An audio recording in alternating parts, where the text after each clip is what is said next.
भगवान शनि को बोलना है शनिदेव जितने आप लोगों से हाथ जोड़ के वंदना करता हूँ।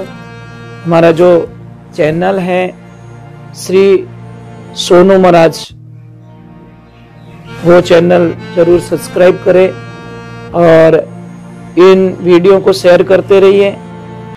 सभी देवी देवताओं की एक बार बोलो राधे, और नाचने वाले भक्तों की एक बात थोड़ा व्यापारी वर्ग के लिए, थोड़े आवाज मत करजो, थोड़ी मेहरबानी करजो। मैं आपसे एक निवेदन कर रहा हूं,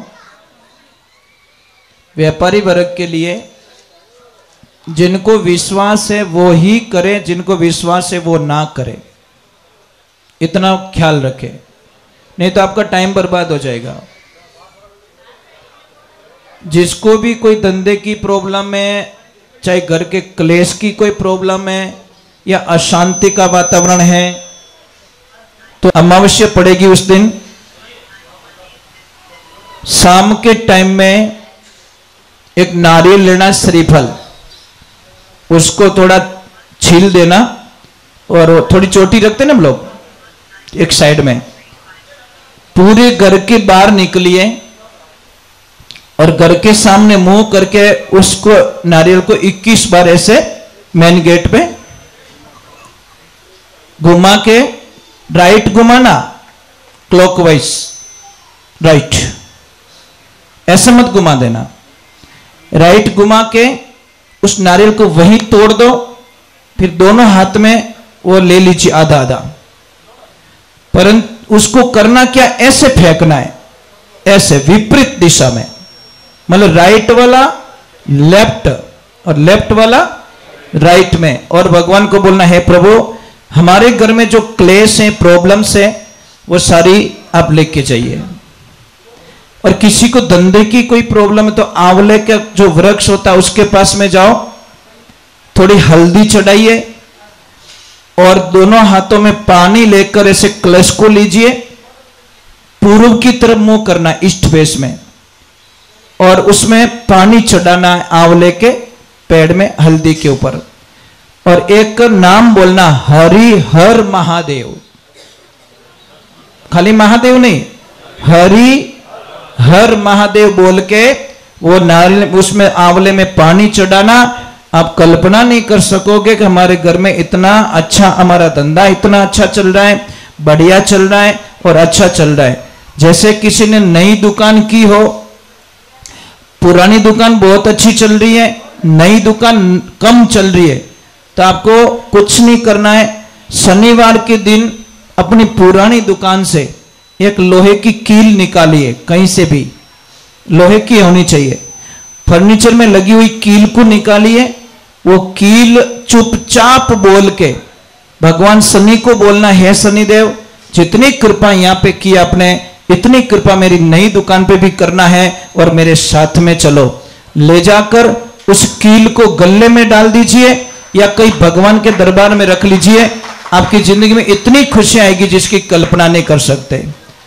जिसके भी बच्चे पढ़ाई में कमजोर है, पढ़ाई में कई लोगों को बहुत सारी प्रॉब्लम्स होती है, बच्चे को याद नहीं रहता, बच्चे पढ़ना चाहते परंतु भूल जाते, पढ़ना चाहते परंतु भूल जाते। उस बच्चे के लिए क्या करना है, पूर्णिमा के दिन कोई देसी गौ रखता हो, देसी गाय माता, वो नहीं चाहिए, जर्सी गाय, देसी गाय, वहां पे जाइए, आपके सामने उसको बोलिए कि अब इसका दूध मुझे चाहिए, थोड़ा बछड़े को पीने दो, और उसको इतनी रिक्वेस्ट करनी है कि मुझे आगे वाले थन है ना उसका दूध चाहिए, पीछे वाले नहीं, आगे वाले थन का दूध निकालिए और दूध निकाल के घर पे लाइए पूर्णिमा के दिन, फिर घर पे लाके खीर बना दीजिए, ड्राई फ्रूट जो भी डालना है, उस खीर को कम से कम 1-2 घंटे तक चंद्रमा का प्रकाश दिखाना है, और फिर उस बच्चे को आप खिला दीजिए। आप कल्पना नहीं कर सके, जो पढ़ना नहीं चाहता है वह भी बच्चा जबरदस्ती पढ़ाई में मन लगेगा, और आप कल्पना नहीं कर सकते, इतनी बढ़िया बात है। ये ध्यान रखें, गाय के दूध में बहुत शक्ति होती है, परंतु अपने बूढ़िया लोग कहीं कहता है वेड़ारा वयोड़ा मोती निपजे। एक बात का ध्यान रखना, इस दुनिया में सारे लोग, आपका पार्टनर, आपका भाई, आपका सगा, आपका मित्र, आपका पड़ोसी, इनमें से कोई नहीं चाहेगा कि ये आदमी मेरे से आगे निकले। आपका पार्टनर कभी नहीं चाहेगा कि मेरे से अलग होने के बाद में मेरा पार्टनर मेरे से डबल कमाए। आपका दोस्त कभी नहीं चाहेगा कि मेरा दोस्त मेरे से ज्यादा कमाए। आपका भाई भी चाहेगा कि वो मेरे से पीछे रहे, आगे ना जाए। एक क्लास में पढ़ने वाला बच्चा कभी नहीं चाहेगा कि ये लड़का या लड़की मेरे से अच्छे नंबर लाए, मेरे से पीछे रहे। पर दुनिया में दो ही ऐसे महापुरुष होते हैं, वो चाहते कि ये लड़का हमेशा हमारे से आगे निकले। वो कौन होते? पेरेंट्स। मां बाप रे अलावा कोई दुनिया में आपको आगे बढ़ने का सपना, आशीर्वाद नहीं देंगे। सिर्फ माता पिता के अलावा। माता पिता चाहते कि मेरा बेटा मेरे से बहुत आगे बढ़े, बहुत आगे बढ़े। तो एक बेटे ने पिताजी के व्यापार पे ध्यान दिया और पिताजी की इच्छा थी कि बेटा हमारी 40 साल की पेढ़ी है, इसका थोड़ा ध्यान रखना। बेटे ने बात सुनी और बैठ गया पेढ़ी पे। अब उसने व्यापार इतना फैला दिया महाराज, बहुत ज्यादा व्यापार फैला दिया। अब समझ लीजिए, व्यापार फैला के बहुत अच्छी बिल्डिंग बनाई और बिल्डिंग बना के बिल्डिंग के ओपनिंग में पिताजी को बुलाया, उनसे रिबन कटवाया। तो पिताजी ने उसको एक प्रश्न किया, बहुत राजी भी हुए कि धन्यवाद है मेरे बेटे को, कम से कम मैं तो नॉर्मल में था ना, इसने बहुत सारा कारोबार आगे बढ़ा दिया, इतनी बड़ी ऑफिस बनाई, इतनी बड़ी बिल्डिंग बनाई। अब महाराज ध्यान रखें, पिताजी ने बच्चे को पूछा, ये पॉइंट्स थोड़ा ध्यान से सुनना। पिताजी ने बेटे को पूछा कि बोल बेटा, इस दुनिया में सबसे ताकतवर व्यक्ति कौन है? बेटे ने तुरंत बोल दिया पिताजी मैं। पापा रो मुंड उतर गो, क्यों? तो गड़बड़ रहेगी। फिर थोड़ा ठंडा दिमाग से पूछा कि बेटा इस दुनिया में सबसे ताकतवर व्यक्ति कौन है? तो उसने तुरंत बोल दिया पापा मैं। पापा ने बोला अबे मारवाड़ हाल न छोको, अपनी सीट तो गई भाई, अबे हटो। पिताजी की आंखों में आंसू आ गए साहब। जैसे पिताजी नीचे उतरे, पर क्यों बेटा ने एक बार और पूछ लो। कितनी बार? लास्ट बार पूछ लो।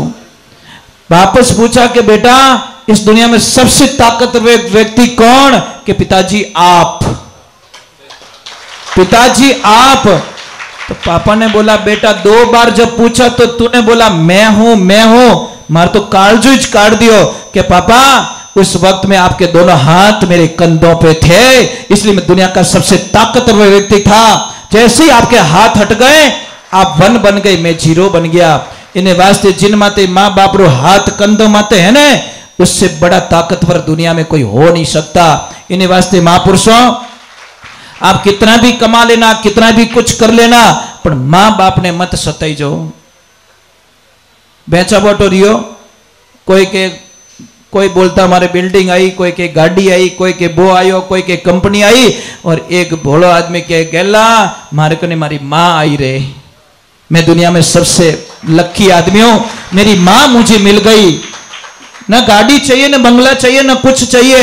महाराज एक ध्यान रखना, औलाद बीमार हो जाती है तो माता पिता सारी प्रॉपर्टी गिरवी रख देते हैं, अपनी एफडी तोड़वा देते हैं, अपनी सारी कमाई तोड़वा देते हैं। पर जब पापा मम्मी बीमार रहे तो सब थोड़ी शंकाएं घुस जाती है। कैसा 12 साल रह गया मने सेवा करते हैं, हमें तो नैन क्यों ही करी। अरे बाप रे, एक आदत छोड़ दो आपकी।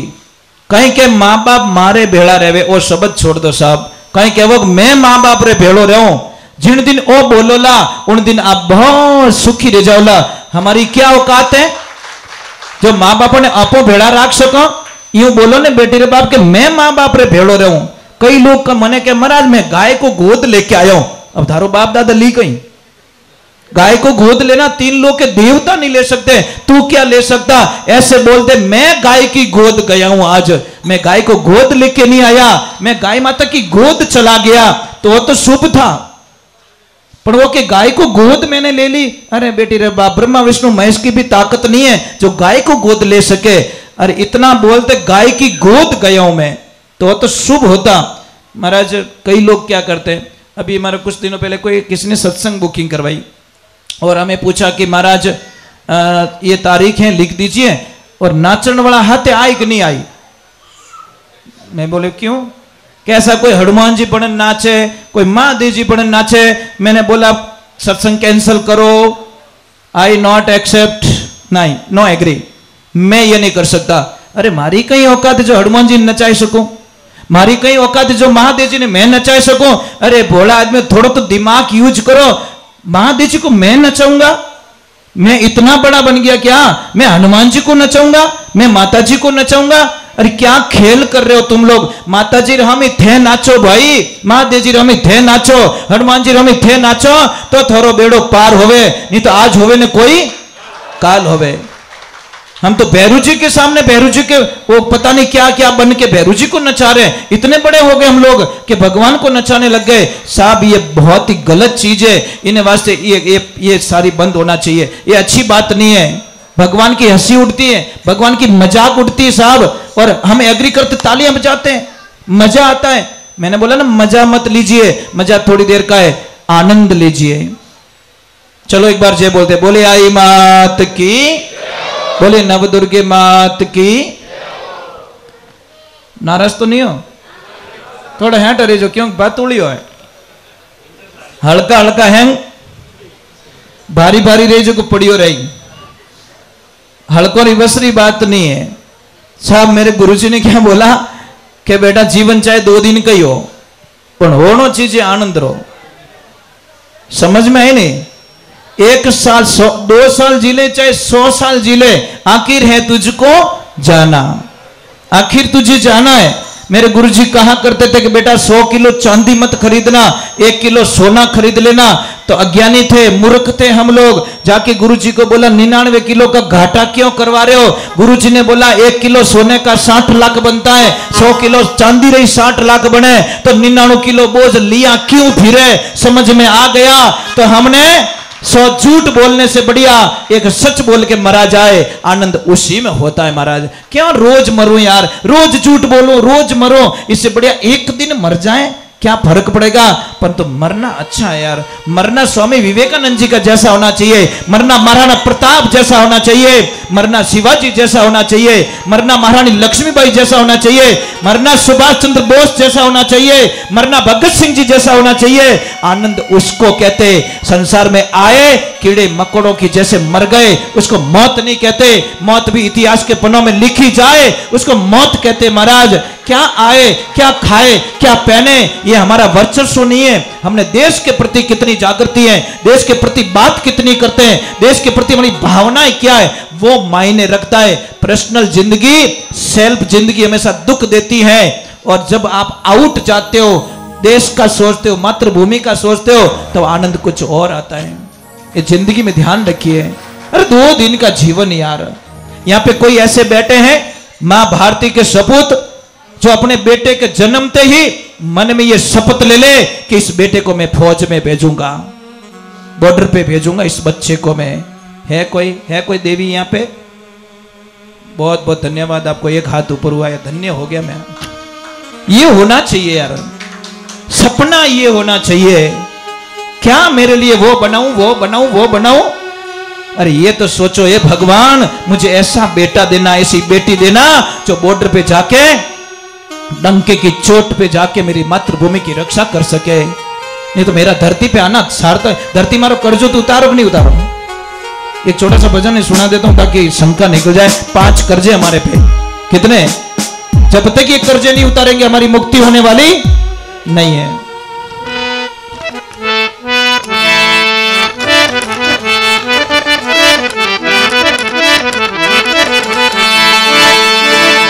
बोलिए श्री भगवान की, बोलिए आई मात की।